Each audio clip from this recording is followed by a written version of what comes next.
جو اکثر لوگ اس پر ایمان نہیں لاتے، یعنی مطلب یہ ہے کہ اتنے واضح نشانات ہیں زمین و آسمان پر خدای قدرت کے، تو اتنے واضح نشانات لے کر یہ کتاب آ رہی ہے، پھر بھی تعجب ہے کہ یہ لوگ ایمان نہیں لاتے، تو تعجب کے طور پر کہا گیا کہ اکثر لوگ پھر بھی نہیں مانتے حالانکہ اتنی روشن کتاب۔ دوسرا یہ کہ اللہ تعالیٰ نے جو فرمایا کہ والذی انزل الیک من ربک الحق، کہ آپ کی طرف جو اتارا گیا، تو قرآن پاک کا نزول پہلے کس کی طرف ہوا؟ حضور پر، اور حضور کے واسطہ سے پھر یہ ساری دنیا کو ملی کتاب۔ تو اب یہ عقیدہ اختیار نہیں کیا جا سکتا کہ نبی پاک صلی اللہ علیہ وسلم کو قرآن پاک سے کچھ نہیں ملا۔ بعض لوگوں نے یہ عقیدہ بنا رکھا ہے کہ قرآن پاک سے نبی پاک کو کچھ نہیں ملا، بلکہ یہاں تک وہ کہتے ہیں کہ حضور تو پیدا ہی ہوئے تھے قرآن جانتے سارے، جو پیدا ہی ہوئے تھے قرآن جانتے، تو پھر آپ جب بڑے ہوئے تو اسی قرآن کو آگے بیان کر سکتے تھے بالکل، پھر یہ اتارنے کی کیا ضرورت تھی؟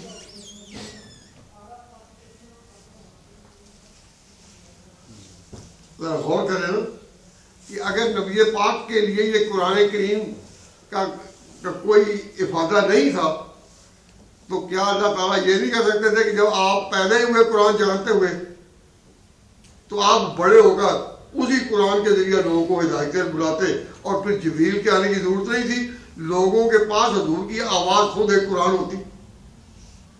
اللہ نے یہ سارا نظام بنایا کہ جبریل آیا، اور پہلی دفعہ جب آیا حضور نے تعجب فرمایا، اور غار حرا میں وہ واقعات پیش آئے، اور پھر اس کے بعد جبریل ایک دفعہ نہیں بلکہ بار بار وہی لے کر، جب موقع وہی لے کر، جب خدا چاہے وہی لے کر آتے رہے، اور حضور وہ وہی دکھاتے رہے۔ تو حضور جو کاتبین کو اور اپنے صحابہ کو جو وہی دکھاتے تھے، وہ اپنی یاد سے دکھاتے تھے یا جبریل کے آ کر بتانے سے؟ جبریل کے بتانے سے۔ تو اگر یہ عقیدہ معلوم کیسے لوگوں نے بنا لیا کہ آپ تو پیدا ہی ہوئے تھے قرآن جانتے ہوئے، تو کیا عقل انسانی پھر سوال نہیں کرتی کہ اگر آپ قرآن مجید جانتے ہوئے پیدا ہوئے تھے تو پھر جبریل کے آنے کی ضرورت کیا تھی؟ اگر قرآن اس لیے آیا کہ ہدی للناس، کہ لوگوں کے لیے یہ ہدایت کا موجب ہو اور لوگوں کو ہدایت کا پیغام دیا جائے، تو کیا آپ اسی اپنی یادداشت سے جو لے کر پیدا ہو کیا آگے بات نہیں کہہ سکتے تھے؟ لوگوں کو تشویش میں ڈالنے کے لیے اس قسم باتیں چلائی گئی ہیں کہ جی قرآن لوگوں کے لیے ہدایت ہے، لوگوں کے لیے تو ہدایت ہے، حضور کے لیے نہیں۔ وہ تو پہلے اس ہدایت پر تھے، جب پہلے ہدایت پر تھے تو پھر اور ہدایت اتارنے کی ضرورت کیا تھی؟ تو حضرت صلی اللہ علیہ وسلم پہلے فطرت پر، یعنی نبی پاک کو اللہ تعالیٰ نے اس طرح پیدا کیا کہ پہلے سے آپ کے قلب مبارک پر کوئی غلط عقیدہ یا کوئی غلط تصور جو تھا وہ نہیں تھا۔ اس معنی میں ہم کہیں کہ آپ نے قرآن سے ہدایت پائی کہ پہلے کوئی غلط راہ تھی وہ چھوڑا، نہ ایسا نہیں۔ حضور کے بارے میں اور نبی کے بارے میں یہ تصور بھی نہیں کیا جا سکتا، لیکن سفید تختی پر جبریل نے جب خدا کی طرف سے ہدایت نامہ لکھ دیا، حضور کے قلب مبارک پر وہ اتار دیا، تو نبی پاک صلی اللہ علیہ وسلم نے قرآن کو الف لام میم ذالک الکتاب لا ریب فیہ ھدی للمتقین، کہ یہ ہدایت ہے اللہ سے ڈرنے والوں کے لیے۔ تو جہاں بھی اللہ سے ڈرنے والے لوگ موجود ہوئے، جہاں بھی لوگوں میں اللہ کے ڈر کا احساس پیدا ہوا، جہاں بھی خدا کو یاد کے لیے قلوب جو ہے وہ متوجہ ہوئے، تو انہوں نے قرآن سے فائدہ اٹھایا۔ تو یہ تفرقہ کرنا کہ قرآن سے حضور کو فائدہ نہیں پہنچا، یہ تو لوگوں کے لیے تھا، یہ بھی کوئی بات ہے؟ اس کا نہ کوئی نتیجہ نہ معنی۔ تو ایسے عقیدوں میں لوگوں کو الجھانا یہ صحیح طریق نہیں۔ تو میں اس وقت وہ حوالے نہیں دیتا جہاں انہوں نے اپنے یہ عقیدے بیان کیے ہیں. لیکن یہاں قرآن کریم جو بتا رہا کہ اللہ تعالیٰ نے فرمایا وَالَّذِي أُنزِلَ إِلَيْكَ مِن رَبِّكَ، تیری طرف اتارا ہے. حالانکہ جب اتارا حضور پر جا رہا تھا تو حضور کو بھی پتا تھا کہ میری سے بھی آ رہا بات کر. جب کوئی بات کرے تو پتا ہوتا ہے کوئی میرے سے بات کر رہا ہے. تو جبریل جب قرآن لے کر آئے تو حضور سے بات کر رہے تھے تو حضور تو خود، لیکن یہ خاص الفاظ خدا کی طرف سے تیرے پر تیرے پر. اس کا معنی یہ کہ قرآن کریم کا پہلا مورد، قرآن کریم کے لیے پہلی جائے برود، پہلی وہ سلیٹ جس پر قرآن شریف کے الفاظ اتریں گے وہ حضور کا کلم مبارک ہے. اسی لیے کہا انزل الیک، تیری طرف اتارا گیا میرے رب کا، تیرے پروردگار جو ہے الحق ولکن اکثر الناس لا یعلمون. لیکن اکثر لوگ یہ جانتے نہیں ہیں، سمجھتے نہیں. اب اللہ تعالیٰ کی آیات تنزیلیہ، قرآن پاک کا تعارف ہو گیا کہ قرآن پاک اللہ کا کلام، قرآن پاک حق ہے، قرآن پاک حق ہے. سورۃ الرعد حق ہے. سورۃ الرعد کیا ہے؟ اسی قرآن مجید کی آیتیں، تلک آیات الکتاب، اسی کتاب کی آیات ہیں. یہ تو قرآن پاک کا تعارف ہوا. اس کے بعد اللہ تبارک و تعالیٰ کی جو مسلمان کا اور بلکہ اسلام کا سب سے پہلا نشان ہے، اس کے لیے سورس آف نالج تو بے شک قرآن ہے، لیکن پہلا نشان اسلام اور ایمان کا وہ ہے اللہ تعالیٰ کی توحید، وہ ایک ہے. تو اللہ تبارک و تعالیٰ جل شانہ کا تعارف شروع ہوتا ہے. فرمایا اللہ الذی رفع السماوات بغیر عمد ترونہا، اللہ تعالیٰ وہ ذات ہے جس نے کہ آسمان اونچے بنائے. رفع السماوات، آسمان اونچے بنائے بغیر عمد ترونہا، بغیر کسی ستون کے جو تم دیکھتے ہو. کوئی ستون نظر آتا ہے؟ اتنی بڑی چھت زمین پر، زمین تو تم دیکھ سکتے ہو، زمین پر تم پھیل سکتے ہو، زمین پر تم چل سکتے ہو، لیکن اس کے اوپر اتنی بڑی چھت. لیکن اس چھت کے نیچے یا زمین کے اوپر اس چھت کے لیے کوئی ستون ہے، کوئی گرڈر ہے، کوئی ذریعہ ہے. اس طرح زمین کا بالکل کھینچتا ہوا، کھینچتی ہوئی چھت جو ہے اس طرح چلی آ رہی ہے. تو تم بغیر ستون کے جو چھت کو دیکھتے ہو. اس میں حضرت مجاہد ایک تابعین میں بڑے مفسر قرآن گزرے ہیں، تو انہوں نے یہ ذکر کیا ہے، امام مجاہد نے اور بھی کچھ امام ہیں، کہ اللہ تعالیٰ کے ہاں ستون ہیں جس نے کہ یہ آسمان کو بنایا ہوا ہے، رکھا ہوا ہے. لیکن وہ ستون کیا ہے؟ وہ قدرت کے ستون ہیں، غیر بری ستون. ایسے ستون ہیں جو نظر نہیں آتے اور خدا کی قدرت ان سے ظاہر ہے. تو قدرت کے غیر مری ستون ہیں جن پر غور کرو تو ان پتہ چلے گا کہ اللہ تعالیٰ نے اتنی بڑی چھت جو ہے وہ جس پر ٹھہرائی ہے وہ خدا کی قدرت ہے. اور قرآن پاک میں یوں سے کہو کہ الفاظ بھی دوسرے موقع پر موجود ہے کہ تھام رکھا ہے اس آسمان کو خدا کی قدرت ہے اور یہ آسمان چھایا ہوا ہے. سب اس پر دعوت دی جاتی ہے غور کرنے کی کہ آسمان پر جب غور کرو گے تو خدا کی قدرت کے نشان نظر آئیں گے. جتنا غور کرو گے اللہ کی محبت بڑھتی رہے گی. تو کافر لوگ جو انکار کرتے کہ جی مرنے کے بعد کوئی زندگی نہیں، مرنے کے بعد کوئی زندگی نہیں، اور آگے کوئی جہان نہیں، اس میں دنیا کو بار بار متوجہ کرنا کہ تم صرف اپنے کاموں میں محسوسات میں ہی جو چیزیں تمہیں نظر آتی ہیں انہیں پر نہ لگے رہو، بلکہ ان کو دیکھ کر، سورج چاند کے نظام کو دیکھ کر خود آگے بھی ذرا بڑھو، اور بڑھ کر یہ سوچو بلکہ یہ مانو کہ ستاروں کے آگے جہاں اور بھی ہیں. آسمان کی بلندیوں کے اوپر اور بھی کوئی ایک جہان ہے جو ہمیں نظر نہیں آتا. تو جو نظر آتا ہے وہ تو خدا نے تمہیں دکھا دیا، جو نظر نہیں آتا وہ اسے اپنے پیغمبروں پر اتار دیا۔ تو مسلمان وہی ہے کہ جو اس کو بھی مانے کہ جو اس نے دکھا دیا، اور اس کو بھی مانے کہ جو اس نے اپنے پیغمبروں پر اتار دیا اور انہوں نے آگے بتا دیا۔ وہاں پتہ چلتا ہے کہ اللہ تبارک و تعالیٰ کی محبت میں اترنے والے جو ہیں وہ مانتے ہیں کہ نہیں صرف یہی کچھ نہیں اور بھی ہے۔ جو لوگ دین کی طرف توجہ ہی نہیں کرتے وہ تو کہتے ہیں ہاں جی بھائی یہی ہے اور کیا کچھ نہیں۔ تو ان لوگوں کو بتایا جاتا ہے کہ نہیں یہی نہیں ہے جو کچھ نظر آ رہا ہے، سورج چاند تک ہی نہیں، ستاروں کے آگے جہاں اور بھی ہیں ابھی عشق کے امتحان اور بھی ہیں۔ انسان کا طائر فکر، انسان کی فکر کا پرندہ جو ہے اس کی پرواز اور اونچی ہونی چاہیے۔ تو اللہ تعالیٰ اپنے تعارف میں فرماتے ہیں اللہ الذی رفع السماوات، اللہ وہ ذات ہے جس نے اٹھائے اونچے بنائے آسمان، کئی سماوات جمع ہے آسمان کی۔ تو ہمیں نظر تو ایک ہی آسمان آتا ہے نا، دوسرا تو نہیں آتا، لیکن یہ فرمایا اس نے آسمان کئی بنائے ہیں اور بغیر امام ترونہا، بغیر ستون کے جو تم دیکھ پاؤ اللہ تعالیٰ نے بنائے ہیں۔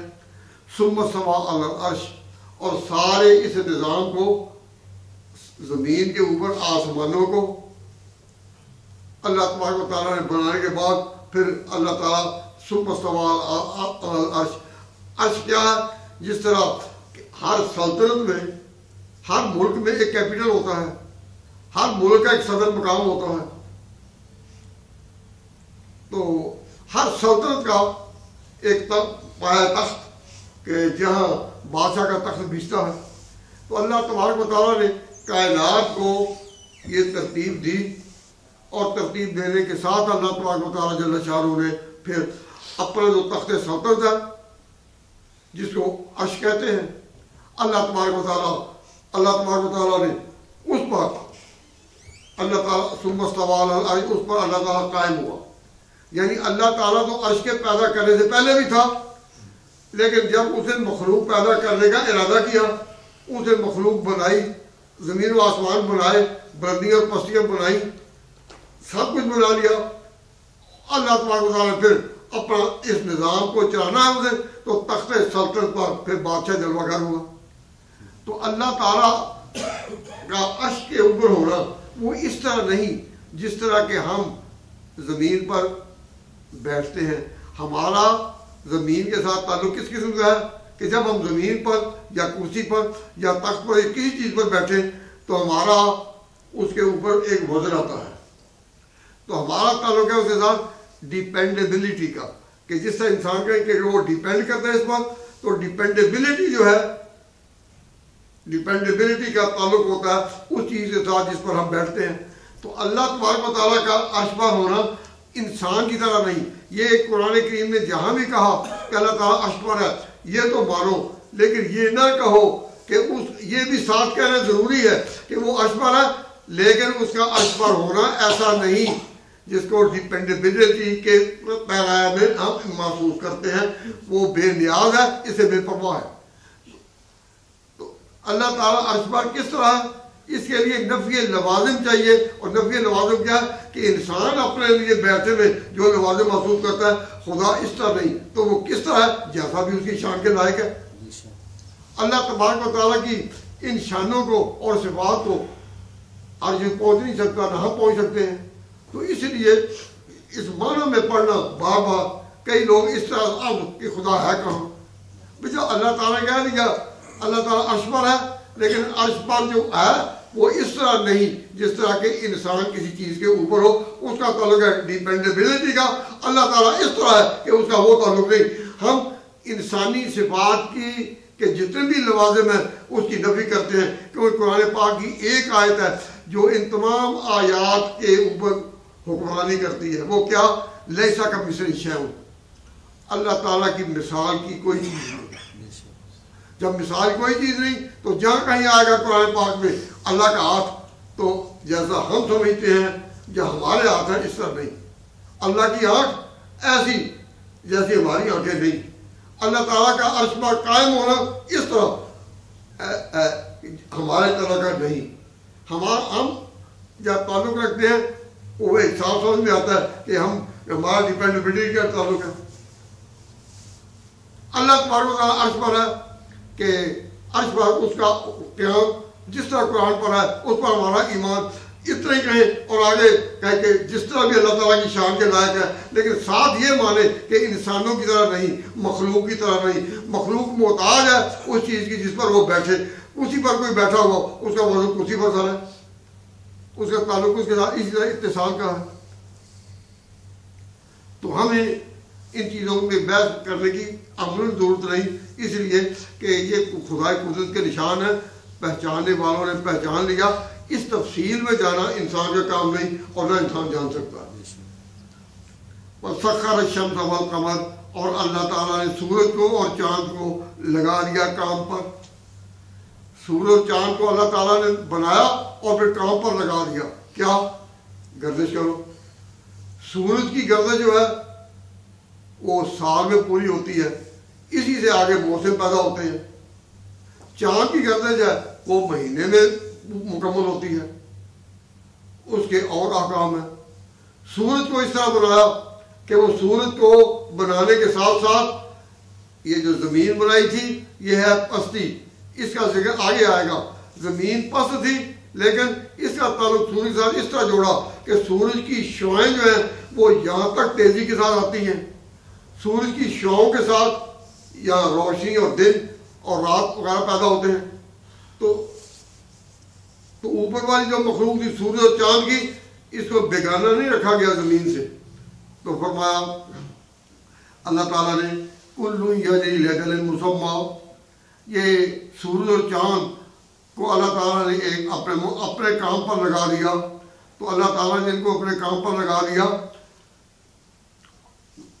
سورج آسمانوں کو، زمین کو اور بنایا.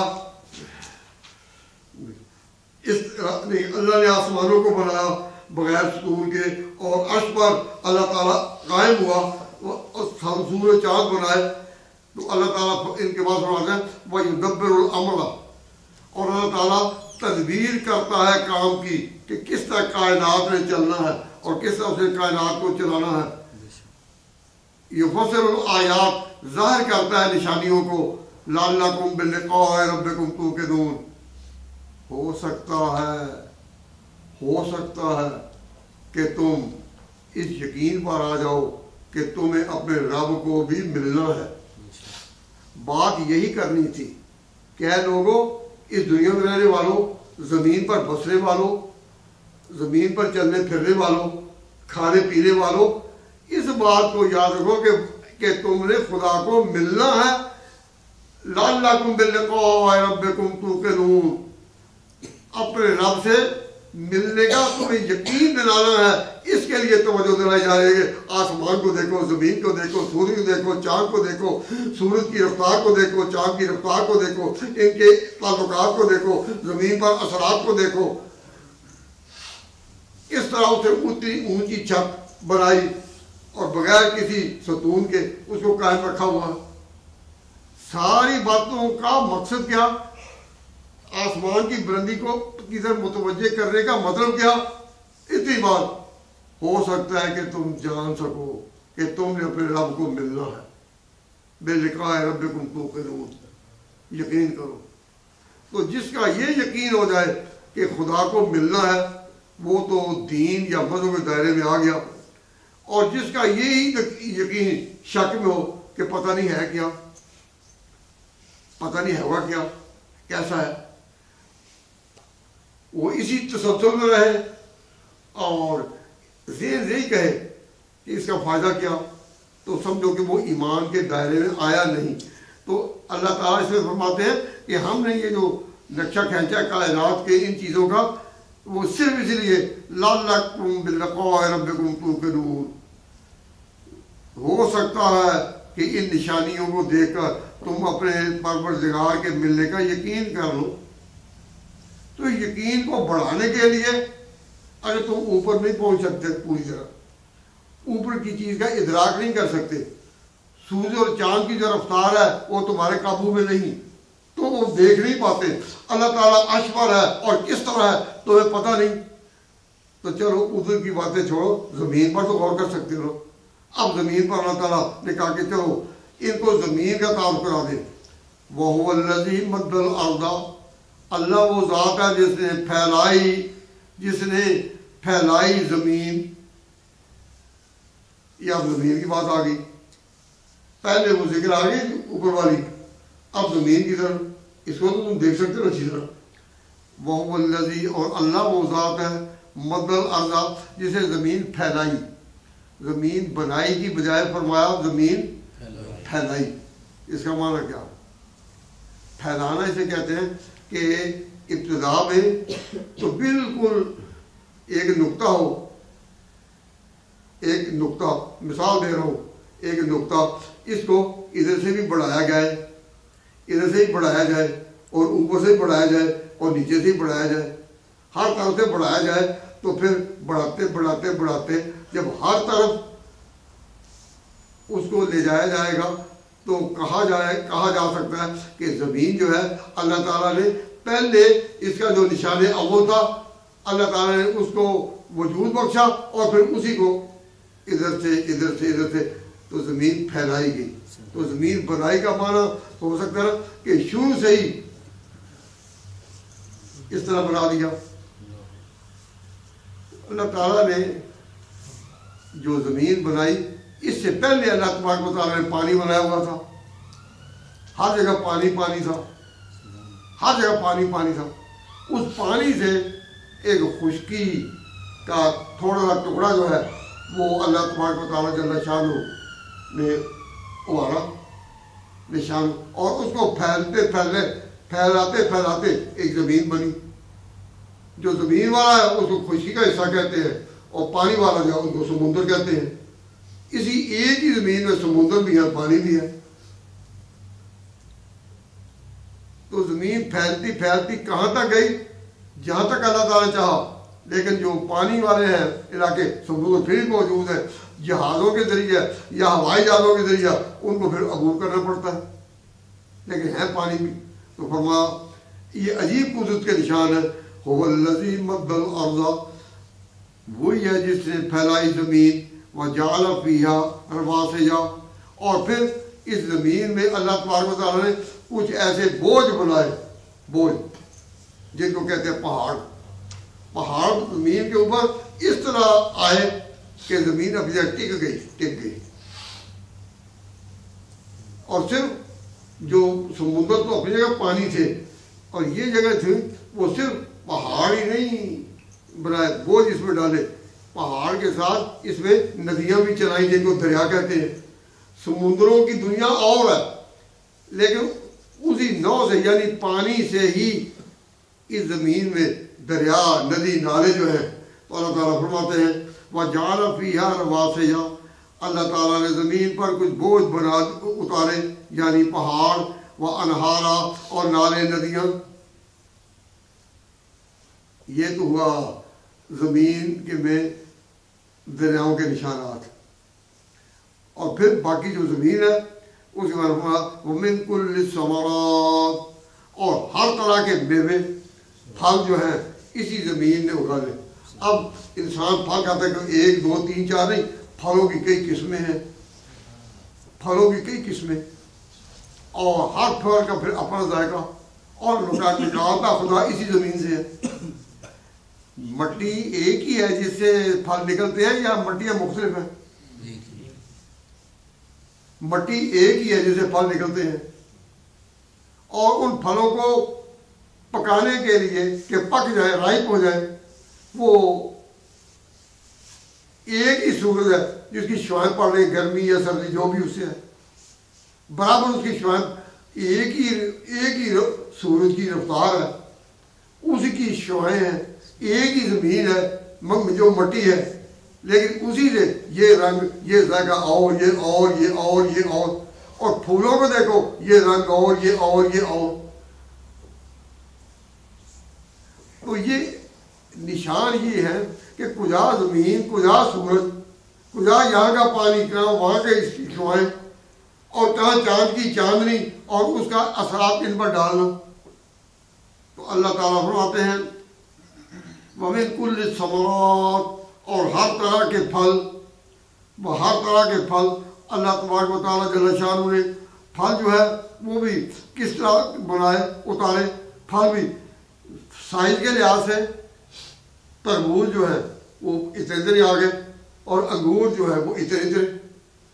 انگوروں کی اپنی بہار اور سائز ان کا سائز میں کوئی بڑا کوئی چھوٹا، ذائقے میں کوئی میٹھا اور کوئی کھٹا،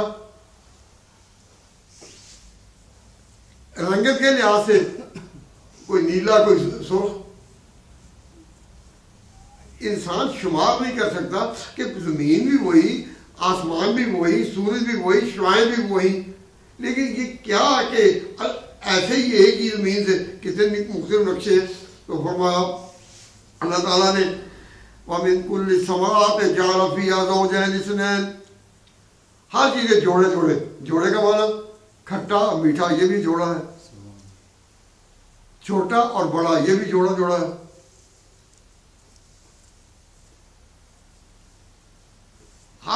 بلکہ یہاں تک تحقیقات بتاتی ہیں کہ ان پھلوں میں بھی نر اور مادہ ہیں. ان نر اور مادہ کی تمیز کیا ہے وہ ہر شخص نہ جانے، لیکن بنانے والا نظام کا وہ حکیم ہے. اس نے اس طرح یہ فرمایا اللہ تعالیٰ نے وَمِن الثَّمَرَاتِ اور ہر میوے کے رکھے اس نے اس میں ہر طرح کے جوڑے.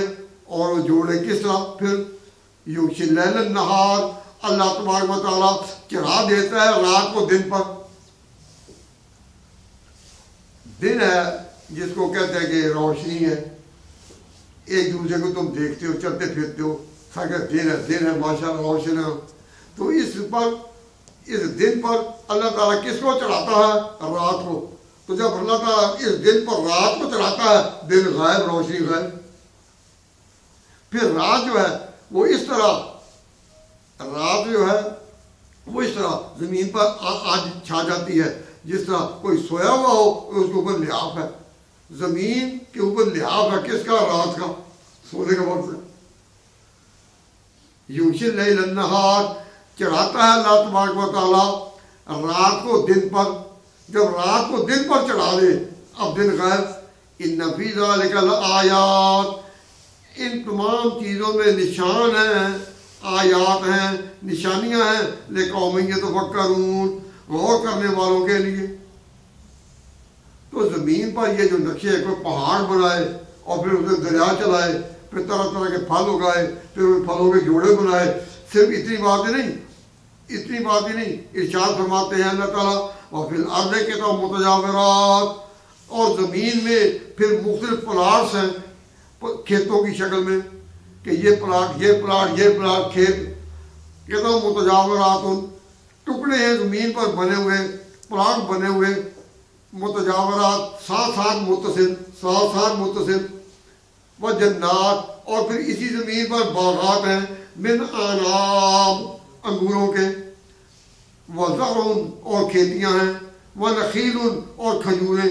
اور کھجوریں بھی اس طرح کہ بعض کھجوریں اس طرح تم دیکھو گے کہ ہر کھجور کی اپنی جڑ الگ ہے، اور بعض اوقات ایک ہی جڑ اور اس کے اوپر ایک گچھے کا گچھا کھجوروں کا لگا ہوا ہے. ایک جڑ والی ایک نہ جڑ والی ہے، دونوں ہی کھجوریں، دونوں اسی زمین پر. فرمایا سنوان وغیر سنوان یسقا بماء واحد، پانی ایک ہی دونوں کو دیا گیا لیکن اس کی بہار اپنی.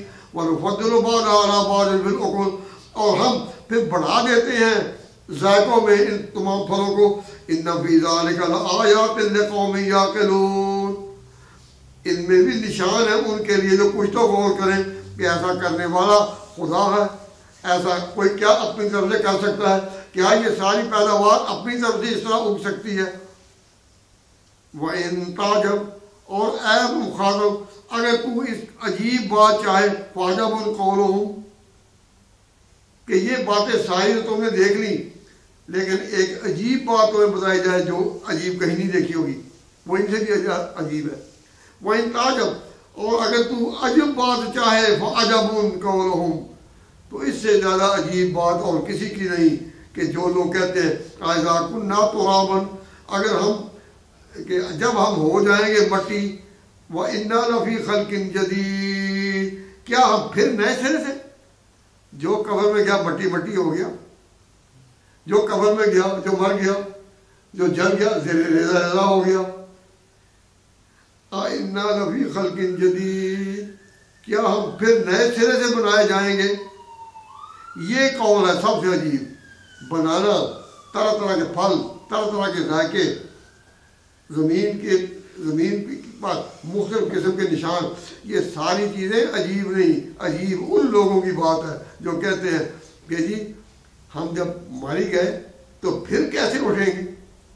تو جو خدا اپنی قدرت سے یہ سارے نقشے قدرت کے بنایا ہے، جسے قدرت کے نقشے بنائے ہیں اور بنا رہا ہے، اس کو پھر ان ذروں سے اسی انسان کو اسی شکل کے ساتھ زندہ کر کے کھڑا کرنا مشکل ہے. بس یہ اگر مان جاؤ تو تم مذہب کے دائرے میں آ گئے، اور یہ نہ مانو تو تم مذہب کے دائرے میں آئے ہی نہیں. تو یہ سارے زمین کے نشان بتا رہے ہیں کہ خدا کو پہچانو، اس کو ماننے پر آؤ. تو اللہ تعالیٰ ارشاد فرماتے ہیں وَإِن تَعْجَبْ، تو اگر عجیب بات چاہے، فَعْجَبٌ قَوْلُهُمْ، تو پھر عجیب بات ان کا یہ کہنا ہے اِذَا كُنَّا تُرَابًا، جب ہم ہو جائیں گے مٹی، اِنَّا لَفِي خَلْقٍ جَدِيدٍ، کیا پھر ایک نئے سرے سے بنائے جائیں گے. اولئک الذین کفروا بربہم، یہی لوگ ہیں جو دراصل منکر ہیں اپنے رب کے.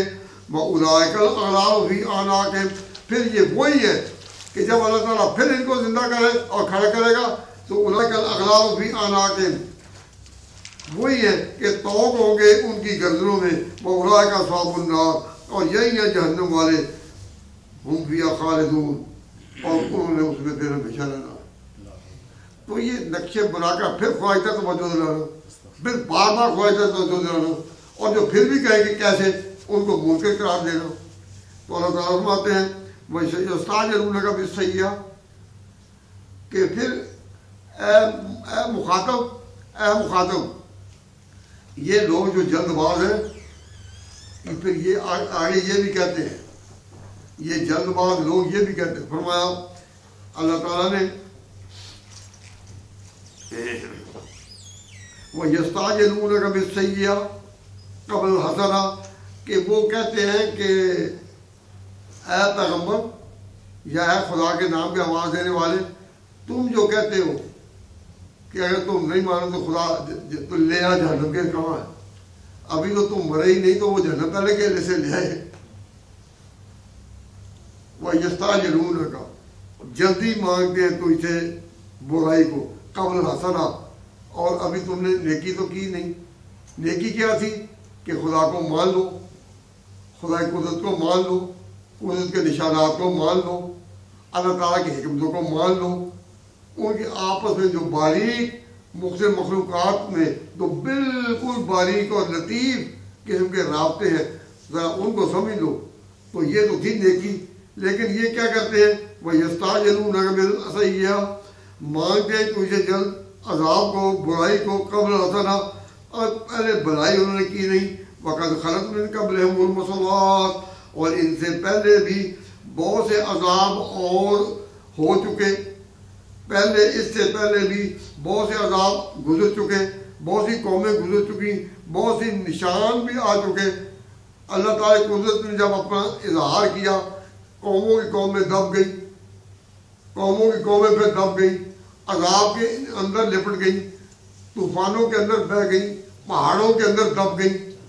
آپ بھی آج کل آپ یہ دیکھیں کہ خدا تعالیٰ جب اپنی قدرت کا نشان دکھاتا ہے تو بڑے بڑے سائنسدان، بڑے بڑے حقیقت شناس، بڑے بڑے حکمران، بڑے بڑے فوجی افسران، وہ سارے حیران کھڑے ہیں. لیکن خدا نے اپنا کام کر دیا. اب جو کچھ دن پہلے ایک برف کا توندا گرا تھا، اور اس برف کے توندے نے گرتے ہی کتنے انسانوں کو اپنے اندر دبا دیا کہ اب تک یہ انسانوں کی لاشوں تک یا انسانوں تک اس توندے کے برف کو اٹھا نہیں سکے. خدا نے اپنا نشاندار کر دیا. کل جو کراچی سے جہاز آ رہا تھا اسلام آباد کی طرف، تو وہاں کے بارے میں وہ غالباً کرنل خالد کا ہی ایک بیان آیا کہ آگ کا ایک ٹکڑا گھوم رہا تھا جہاز کے چاروں طرف اور وہ چاروں طرف سے جہاز کو آگ لگا کر چلا گیا، معلوم نہیں کہاں سے آیا تھا کہاں نہیں گیا۔ تو خدا کی قدرت کے نشان جو ہیں وہ تو آ رہے ہیں۔ یہ قیامت تو گویا عمل شروع ہو چکی ہے۔ کس طرح خدا کی حکمت ہے کہ وہ اب ہر روز، پہلے نبی پاک صلی اللہ علیہ وسلم فرمایا کہ قیامت جب قریب ہوگی تو یکسر الحرج ہو، قتل عام ہو گیا۔ اب ہر اخبار میں ہر ملک کے بارے میں اتنی باتیں کہ اتنے مارے گئے، اتنے مارے گئے، اتنے مارے گئے، اتنے مارے گئے۔ ہم بچپن میں جب اخبار پڑھتے تھے تو قتل کی خبر کبھی کہیں کوئی ایک ہوتی تھی، آج ہر اخبار میں ہر جگہ میں یہی باتیں آتی ہیں۔ تو حضور نے فرمایا کہ قیامت کے قریب ایسا ہوگا، یکسر قالوا ما الحرج یا رسول اللہ، کہ وہ کب؟ فرمایا کہ قتل کا معنی کیا ہے؟ آپ نے فرمایا القتل، یہ حرج کا معنی ہے قتل۔ حضور کے لیے لفظ حرج آپ نے بولا تھا۔ ایسا بھی آئے گا کہ قتل کرنے والے کو بھی بعض اوقات پتہ نہیں ہوگا کہ میں کیوں قتل کر رہا ہوں، اور قتل ہونے والے کو بھی نہیں پتہ چلے گا مجھے کیوں قتل کیا جا رہا ہے۔ کیا آج کل قتلوں کا کاروبار اور قتلوں کا جو سلسلہ کیا اسی طرح نہیں ہے؟ تو اللہ تعالیٰ فرماتے قد خلت من قبلہم المثلات، اس سے پہلے بھی بہت سے عذاب آ چکے، بہت سی مثالیں ایسی ہو چکی۔ وَإِنَّ رَبَّكَ لَذُو مَغْفِرَةٍ لِلنَّاسِ عَلَىٰ ظُلْمٍ وَإِنَّ رَبَّكَ لَشَدِيدُ الْعِقَابِ۔ اللہ تبارک و تعالیٰ جل شانہ نے آسمانوں کا، زمین کا، پہاڑوں کا، پھلوں کا نقشہ اور یہ قدرت کے نشان ساری چیزیں تفصیل کر بیان کر کے اپنا جو ہے نا تعارف وہ ان کی بالکل آخر میں کرا۔ کیا؟ ان ربک لذو مغفرۃ للناس، اللہ تعالیٰ مغفرت والا لوگوں کو، علی ظلم، ان کے ظلم کے باوجود اللہ تعالیٰ مغفرت والا ہے۔ یعنی اللہ تعالیٰ کا تعارف ایسا نہیں کرایا کہ یہ جو تم پر آ رہے ہیں ان سے تم ڈرو، اور اللہ ان سے بھی آگے ان سے اور ڈرو۔ اللہ تبارک و تعالیٰ کی قدرت اور شان کا تو ذکر کیا، لیکن اس کے تعارف میں اس میں اپنے پیار کی شان ڈال دی کہ میں پیدا کرنے والا ہوں، لیکن میں بخش بھی سکتا ہوں، بخشنے والا بھی ہوں، بخشنے والا بھی ہوں۔ لیکن پکڑنے اور بخشنے کے قوانین ہیں۔ تم نے کتنے گناہ کیے لیکن اس سے تم اس طرح پریشان نہ ہو، میری پہلی شان کو تم یہ پہچان ہو گے میں بخشنے والا بھی ہوں۔ کیا وہ نشان ہے؟ وَإِنَّ رَبَّكَ لَذُو مَغْفِرَةٍ لِلنَّاسِ، میرا پروردگار معاف بھی کرتا ہے لوگوں کو، علی ظلم، باوجود ان کے کہ انہوں نے کئی ظلم کیے۔ وَإِنَّ رَبَّكَ لَشَدِيدُ الْعِقَابِ، اور پکڑتا بھی ایسا بڑا سخت۔ تو پکڑنے کا لفظ بعد میں ہے، پہلے فرمایا بخشنے والا ہے۔ تو اللہ تعالیٰ کے بارے میں پہلا عقیدہ مسلمانوں کو یہ دیا گیا کہ اس کی صفات پر ایمان لاؤ۔ اس کی صفات جمالی بھی ہیں، جلالی بھی ہیں۔ جمالی بھی ہے جس میں اس کا پیار ہے، محبت ہے، اور جلالی بھی ہے جس میں اس کی پکڑ ہے اور بادشاہت ہے۔ تو اللہ تعالیٰ کی دونوں شانیں ہیں۔ پکڑنے پر آئے اس سے زیادہ پکڑ، سخت پکڑ کسی کی نہیں۔ اللہ تعالیٰ سب کو معاف فرمائے، اس سے زیادہ سخت پکڑ کسی کی نہیں۔ اور اللہ تعالیٰ کی شان یہ کہ وہ بخشنے والا بھی ہے، اور کن کو؟ نبیوں کی بات نہیں، انہوں نے گناہ کیا ہی نہیں، وہ تو معصوم ہے۔ بخشنے والا ان کو جو جن سے ظلم ہوا۔ ان ربک لذو مغفرۃ للناس علی ظلمہم، اللہ تعالیٰ معاف بھی کرتا ہے لوگوں کو باوجود ان کے ظلم کے۔ وَإِنَّ رَبَّكَ لَشَدِيدُ الْعِقَابِ، اور رب ہے پکڑنے والا اور اس کی پکڑ بڑی سخت ہے۔ إِنَّ بَطْشَ رَبِّكَ لَشَدِيدٌ، دوسرے مقام پر فرمایا کہ پروردگار کی پکڑ بڑی سخت ہے۔ تو اللہ تبارک و تعالیٰ کے جو نام ہیں سنے اکثر 99 نام جو ہیں ان میں جمالی بھی ہیں، جلالی بھی ہیں۔ رحمان ہے، رحیم ہے، یہ سارے جمال کے ہیں، اور جبار ہے، قہار ہے۔ یہ اس کے جلال کے نشان ہیں. تو ہم اللہ تعالیٰ کی دونوں صفتوں پر، دونوں شانوں پر ایمان رکھتے ہیں. عیسائی جو ہے نا وہ اس میں ہم سے اختلاف کرتے ہیں اور وہ کہتے ہیں نہیں خدا میں سختی ہے ہی نہیں. وہاں گرجوں میں انہوں نے ایک کہ God is love, God is لو، کہ خدا پیار ہی پیار ہے، خدا پیار ہی پیار ہے.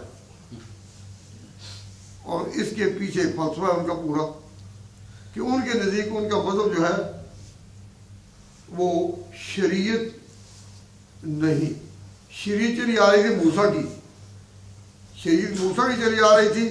عیسائیوں نے آ کر اپنے وقت میں اعلان کیا کہ جی شریعت پر چلنا بڑا مشکل ہے، کوئی اور راہ چلاؤ، گاڈ از لو.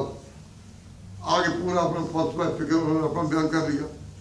اور یہودی جو ہیں وہ اتنے سخت ہیں کہ وہ خدا کی جو جمالی صفات ہے اس کی طرف نہیں، وہ جلالی صفات پر ہی اپنا سارا قلعہ بنائے بیٹھے.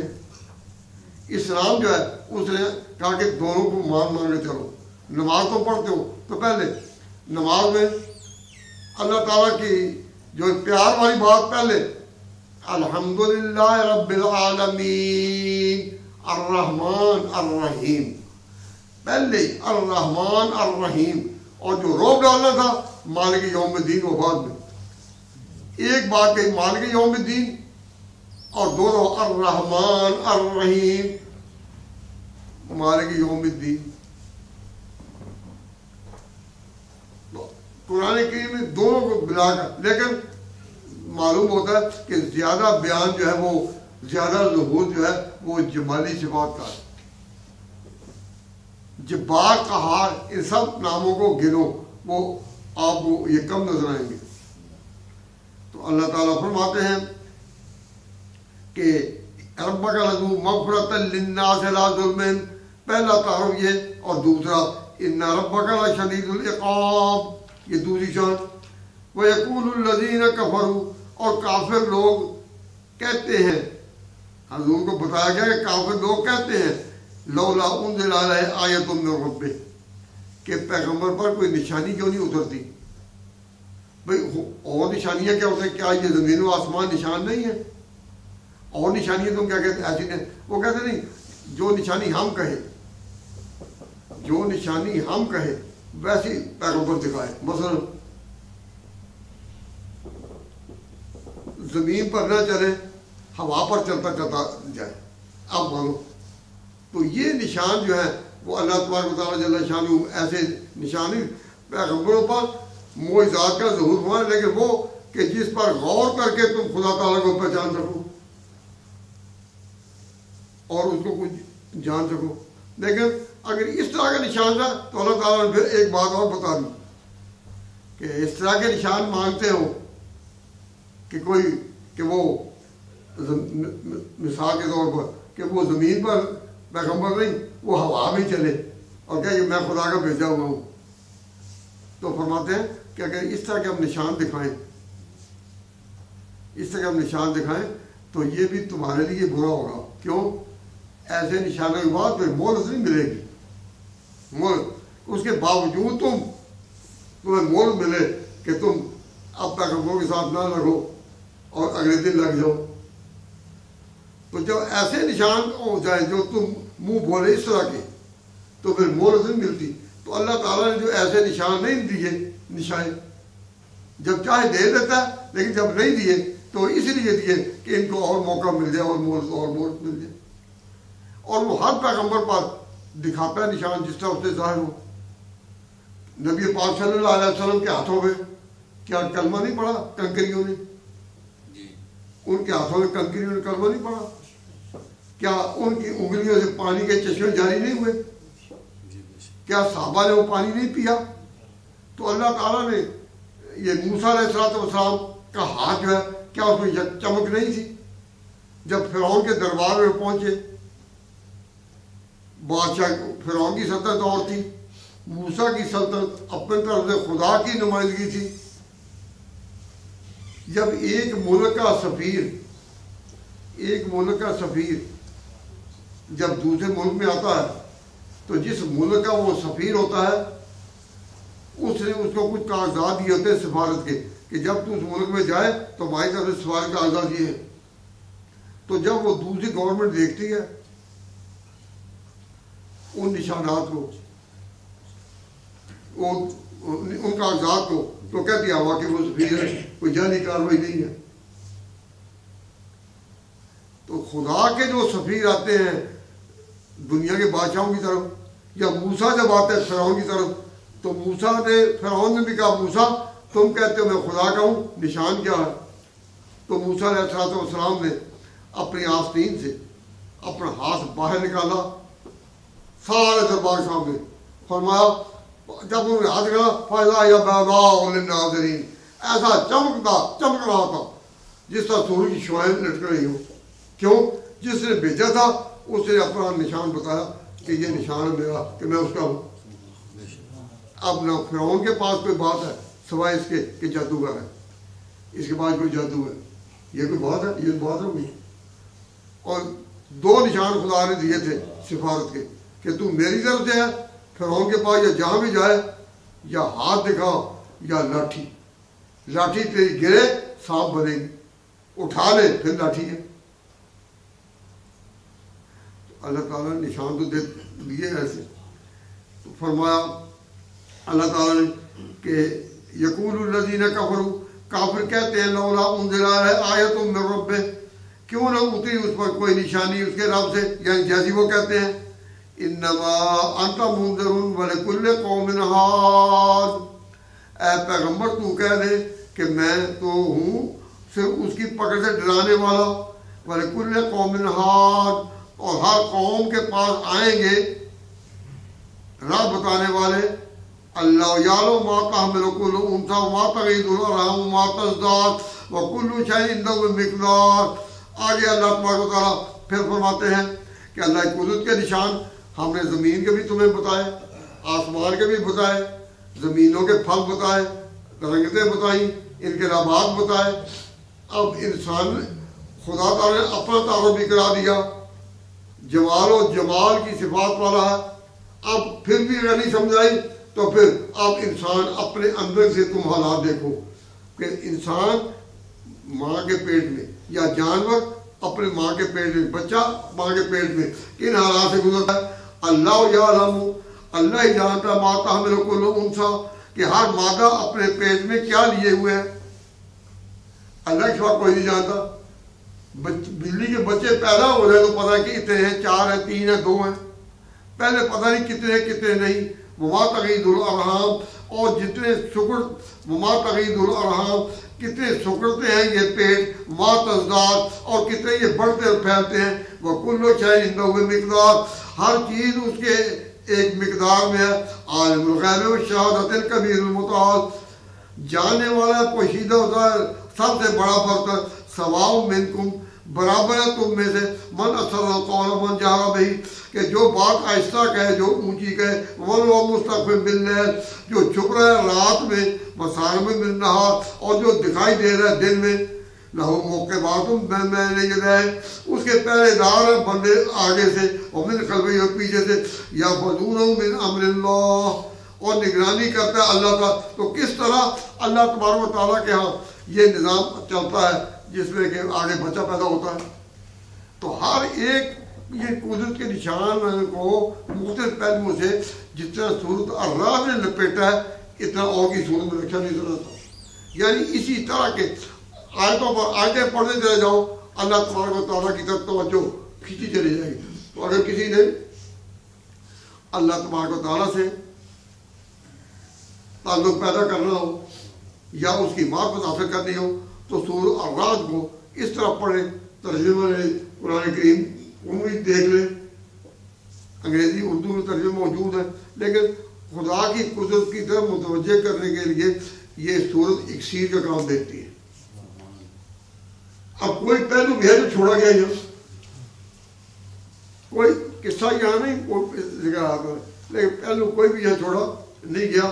تو اللہ تبارک و تعالیٰ فرماتے ہیں کہ اب پیٹ کے اندر کتنے بچے ہیں کتنے نہیں، اور پھر ہے تو پھر نر اور مادہ. کئی لوگ سوال کرتے ہیں کہ جی ڈاکٹر بتا دیتے ہیں، تو بدھو اسے نہیں سوچتے کہ ڈاکٹر جو بتاتے ہیں وہ جدید اپریٹس کو استعمال کر کے سائنس کی چیزوں کو کر کے یا وہ خود ہی بتا دیتے ہیں. وہ استعمال کرتے ہیں، باقاعدہ اندر کے فوٹو ہوتی ہے ان کو پتہ چلتا ہے. لیکن اگر یہ ذرائع نہ ہوں، یہ اسباب نہ ہوں، تو ڈاکٹر کو پتا ہے کہ اندر کیا بچہ ایک بچی ہے. تو خود ہی چیزوں کے جواب. لیکن قرآن کی بات کو توڑنے کے لیے لوگ آگے جواب اس طرح دیتے ہیں کہ جی آج کا تو بتا دیتے، آج کا تو بتا دیتے. اب یہ جواب کسی عالم سے پوچھنے کی ضرورت نہیں کہ وہ کہے کہ نہیں، وہ تو بتاتے ہیں اپنے آلات لگا کر، ذرائع لگا کر، فوٹو لے کر اور ذرائع سے جدید علم کو استعمال کر کے. تو جب اللہ تعالیٰ کا کوئی نہیں جانتا تو اس کا مطلب یہ ہے کہ کھلے طور پر اپنے طور پر کوئی نہیں جانتا. اور اس طرح سے جان لینا وہ خاص ایک فن کا طریقہ. تو بات کرنے والوں کو بھی شرم آنی چاہیے ایسے سوال کرتے ہوئے کہ بات کہاں کہیں جا رہی ہے اور کہاں لاتے ہیں. تو فرمایا اللہ تبارک و تعالیٰ جل شانہ بھی جانتے ہیں. کئی اب کتنے بچے ہیں جو ماں کے پیٹ میں شروع تو ہوئے لیکن پھر آگے چھوڑ کے نہیں پیدا ہو سکے. کتنے ہیں جو پیدا ہوتے ہیں، کتنے ہیں جو گرتے ہیں. اور پھر جب کہا کہ ماں کے پیٹ میں کیا ہے، صرف یہی مطلب تو نہیں کہ وہ بچہ یا بچی ہے، یہ بھی ہے کہ وہ غنی ہے یا غریب ہے. یعنی وہ اس کا جب وہ انسان بن کر آ گیا دنیا میں وہ کون سا ہوگا، اس طرح کا ہوگا، اس طرح کا ہوگا، بادشاہ کا ہوگا یا فقیر ہوگا. قسمت اس کیسی ہوگی، کیسی نہیں ہوگی. تو اللہ تعالیٰ نے جو باتیں کہی ہیں ان پر بغیر اس طرح کی جرح کے اور اس طرح کے سوال کرنے کے جس میں بے ادبی ہے ایمان لانا چاہیے. تو اللہ تبارک و تعالیٰ جل شانہ فرماتے ہیں کہ ان کو کل شیء عنده بمقدار، ہر چیز اللہ کے یہاں ایک مقدار کے ساتھ ہے. تو جن لوگوں کا عقیدہ ہے کہ یہ اس مقدار پر سے اللہ کا ہی ہاتھ نہیں، ملنگوں کا بھی ہاتھ ہے. ملنگوں کے پاس اور کئی تقریباً ہر شہر میں، پاکستان، انڈیا، بنگلہ دیش کے تقریباً ہر شہر میں سڑکوں کے کناروں پر کوئی بابے بیٹھے ہوئے ہوتے ہیں کہ عورتیں ایک دوسرے کان میں کہتی ہیں اور غلط اہل بدعت ایک دوسرے کان میں پھونکتے ہیں کہ یہ جو ہے نا بابے فلاں بابے فلاں بابے فلاں، ان سے پوچھو یہ تمہارے حاجی دربار بیٹھے ہیں، یہ باب الحوائج کھولے ہوئے ہیں حاجتیں بتلانے کے لیے تمہارے لیے. ایسا ہے یا نہیں؟ اور جو بیٹھے ہوئے ان کو اپنی قسمت کا پتہ نہیں کہ رات کو کتنے پیسے ان کے حقوق بنے گے یا نہیں. لیکن یہ جا کر یہی سمجھتے ہیں کہ یہ قسمتوں کو جانتے ہیں. اور جب وہ ان کو جا کر کہتے ہیں کہ ہمارا یہ کام ہوگا یا نہیں، تو وہ جان کر ہی اپنی آنکھیں اوپر کرتا ہے آسمان کی طرف اور وہ کہتے ہیں یہ لوح محفوظ پڑھ رہا ہے، لوح محفوظ پڑھ رہا ہے.